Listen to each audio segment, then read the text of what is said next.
Hi, I thought it might be helpful to lay out once more the keys for the participles, the position of participles, to do some practice with parsing and position, and then some translation of Scripture. So let's get started here. Now, here's a summary of all the participle keys. Remember that when we see a stem plus an ending, we're looking for a present. When we see the letter sigma alpha, first aorist. When we see an internal stem change, second aorist. And when we see reduplication, perfect. Now, in terms of voice, when we see the letters nu tau in a participle, that's active. The letters amen or men, a middle or middle passive participle. Theta epsilon, remember the theta eta of the first aorist passive indicative, that's a first aorist passive participle.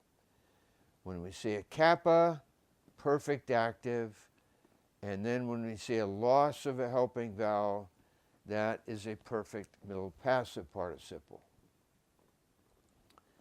Now, the declension pattern for participles, we have two patterns.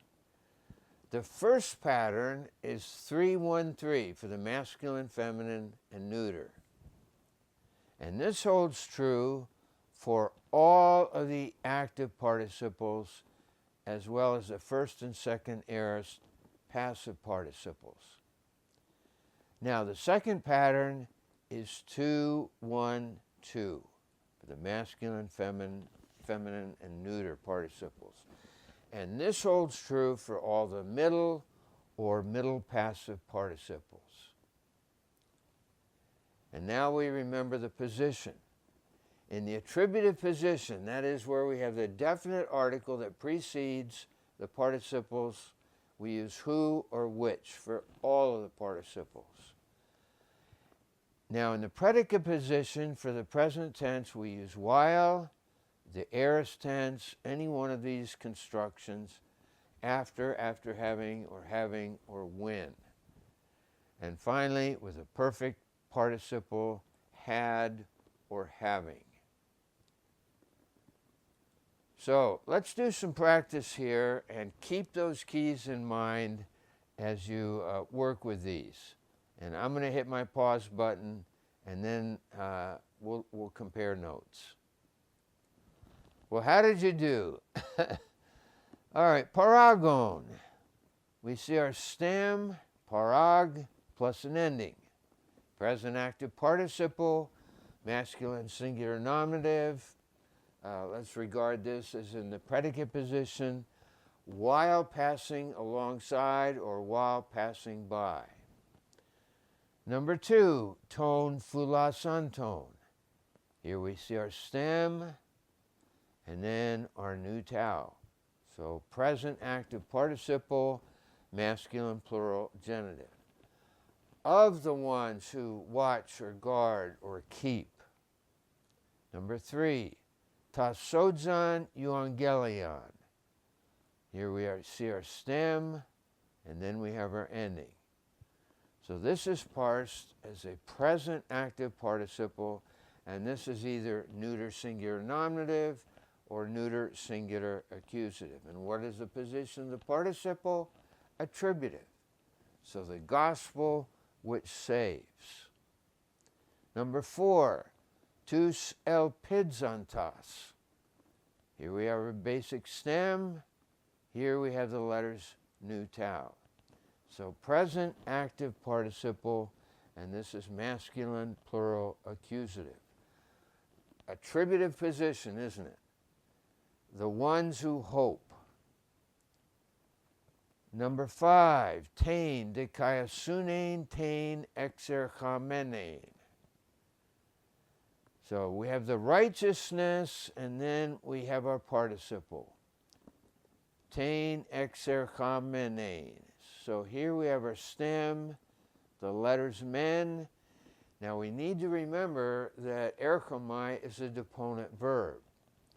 So this is parsed as a present deponent participle feminine singular accusative. And what is its position? Attributive. So the translation here, the righteousness which goes forth or comes forth. Number 6, kathudanton ton teknon.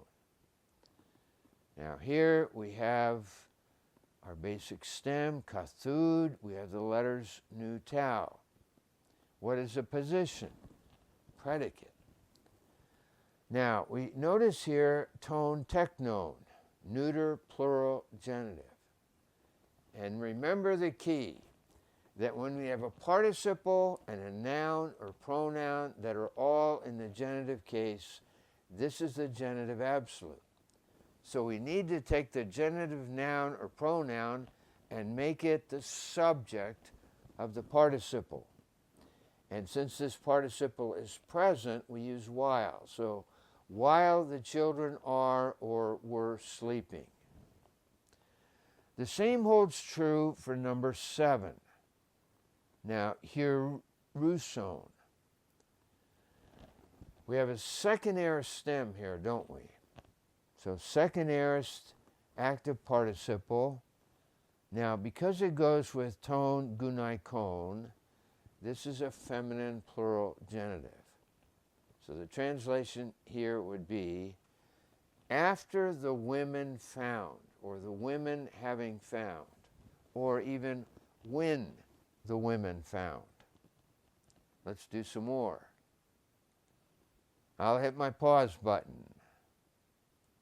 All right, number 7, exelthon. We notice here the second aorist stem here. So second aorist active participle, masculine singular nominative. Translation, after coming forth or having come forth. Number 8, we need to remember that this comes from dechomai, which is a deponent verb. So we notice here the hidden sigma alpha. So this is parsed as a first aorist deponent participle, feminine plural nominative, and what is its position? It's attributive. So the translation here would be the women who received or welcomed. Number 9, I hope you notice the sigma alpha and the nu tau. So first aorist active participle, masculine singular genitive. So the translation here, predicate attributive position of the one who saved. Number 10, we also have a sigma alpha nu tau. So first aorist active participle, masculine plural nominative. Predicate position would be having heard or after hearing or when they heard. Number 11, we notice the theta epsilon. First aorist, passive participle, masculine plural nominative. And the translation, after being cleansed or having been cleansed or when they were cleansed. Number 12, we also notice here the theta epsilon. So first aorist, passive participle, masculine plural dative. To the ones who were healed. And then we have some more. So you do your work here and then we'll compare. All right, in number 13, we notice the reduplication plus the men.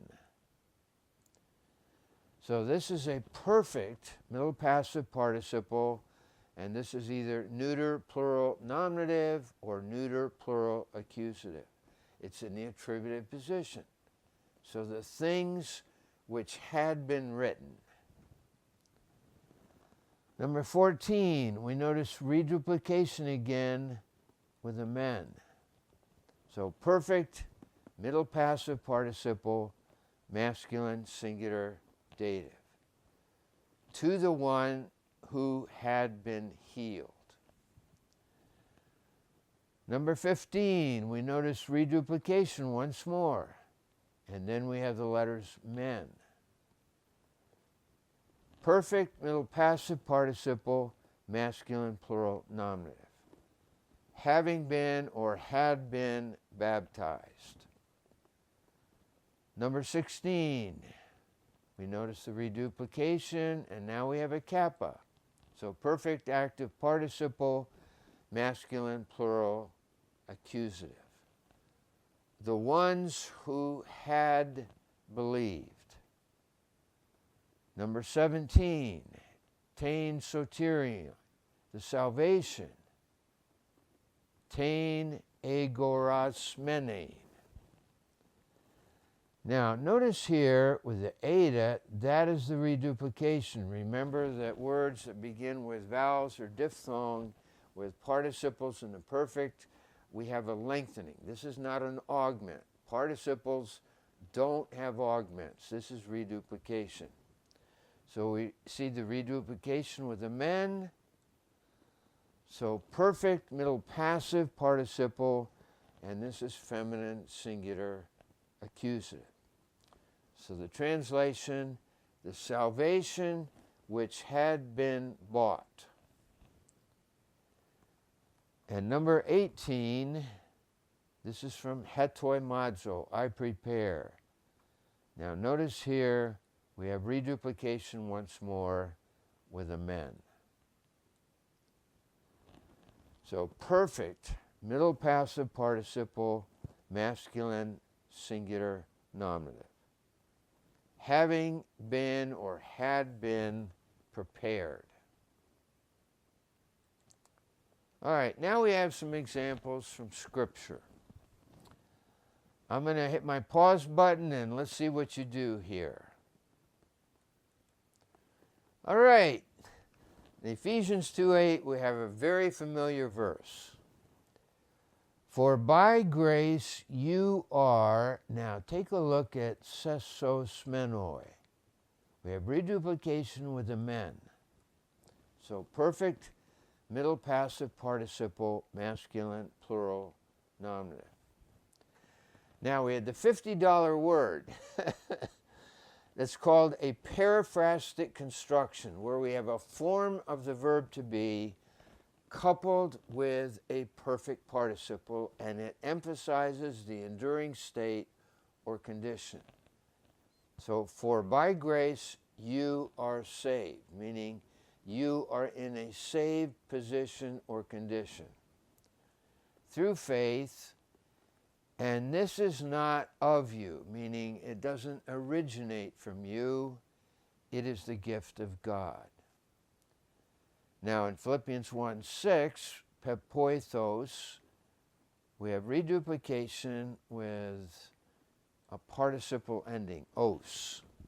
So perfect active participle, masculine singular nominative, from peitho, I trust or persuade. So the translation here, having been persuaded, auta tuta, of this very thing. Now, from 1 John 1:4, we have a couple words that are new to you, so let's give it a shot. And we write these things to you. Now, hina is a red flag word that's going to be followed by a subjunctive. In order that, and then we have our joy, and here we have the subjunctive of the verb to be, might be. Now, our verb down here is plerao. We'll see this in chapter 15. I fill or fulfill. We notice a reduplication here with a men. So perfect middle passive participle. And this is feminine singular nominative. It refers back to joy. Now, once more, we have a form of the verb to be with the a. That's the subjunctive of the verb to be, coupled with a perfect participle. So, our joy might be fulfilled. Again, the periphrastic construction. And John 5:10, therefore the Jews were saying, to therapumeno, We have the reduplication here with the men. Perfect middle passive participle, masculine singular dative. To the one who had been healed. And let's do some more here. Now, in Romans 5:6, we have a very familiar verse. Eti gar Christos, for yet Christ. Christ there is the subject of the verb. Now, in the middle, we have a participle of the verb to be, so present participle, and this is masculine plural genitive. Now, notice hemon, astenon, they're all genitive. Remind yourselves of the genitive absolute. Now, the verb, as you'll see, asteneo off to the right means I am weak. So again, with the genitive absolute, we want to take the genitive noun or pronoun and make it the subject of the participle. While we were weak,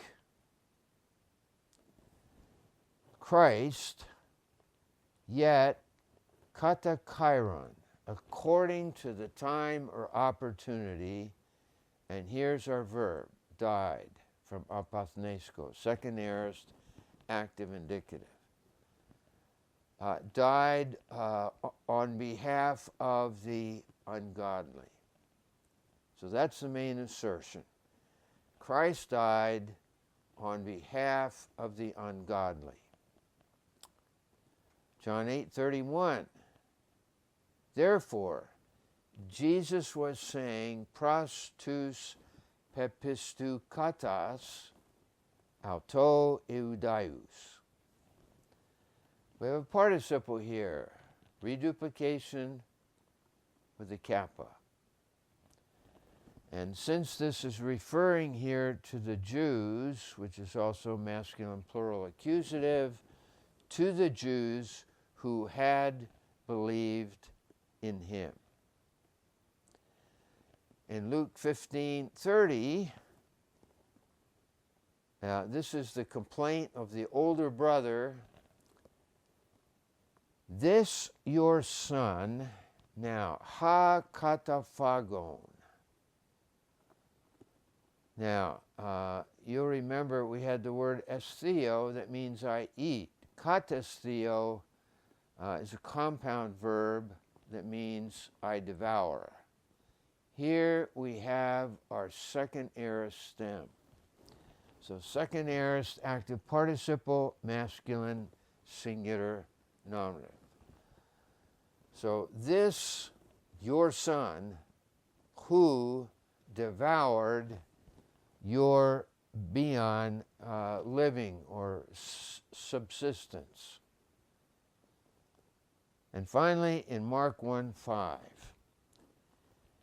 and they were being baptized. So this is an imperfect, middle passive, indicative, third person plural. They were being baptized by him, ente Iordane patamo. Patamos means river. So in the Jordan River. Now here we have ex amalagumenoi. The verb hamalageo or ex hamalageo means I confess. Now this is parsed as a present middle passive participle, masculine plural nominative. Now this has to be translated in the middle voice. While they were confessing, meaning for themselves, their sins. Particular use here of the middle voice. So thanks, and I trust that this was helpful for you by way of review.